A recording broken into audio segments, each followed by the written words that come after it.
C'est très beau à voir. Hippolyte Nzibaranga aperçoit aux jumelles des girafes à une trentaine de mètres de la voiture. Avec un groupe d'amis, le jeune homme fait un safari dans le parc national de la Kagera, qui abrite les espèces les plus emblématiques de la savane africaine. Wait. Devant les grands mammifères, chacun prend la pause, car pas question de manquer un seul instant de cette rencontre. Ici, c'était la première fois que je suis venu ici à Kagera et j'ai été très enchanté. Ça a été très excitant.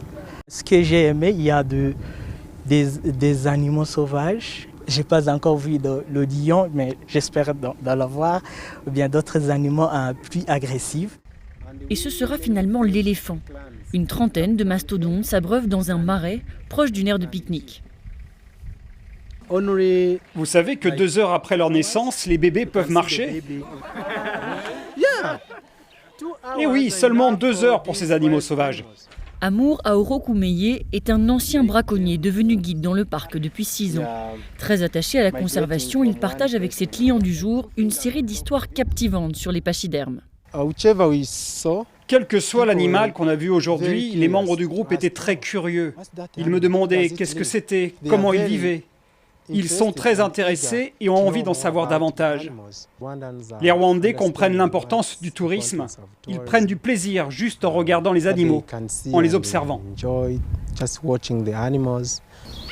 Le parc national de la Kagera est resté fermé 3 mois à cause de la pandémie du coronavirus, alors que le pays était confiné. Or, le tourisme est un secteur clé de l'économie du pays qui a généré 528 millions de dollars en 2018, mais désormais malmené par le Covid-19. Alors, face à l'absence de visiteurs étrangers, cette agence de voyage basée à Kigali mise désormais sur une clientèle locale. Il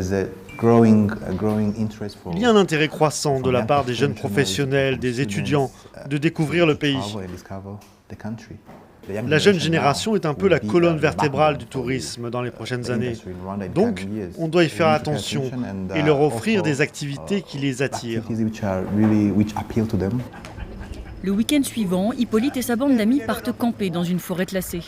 Ce genre d'activité touristique plus abordable pourrait bientôt détrôner les fameux gorilles des montagnes.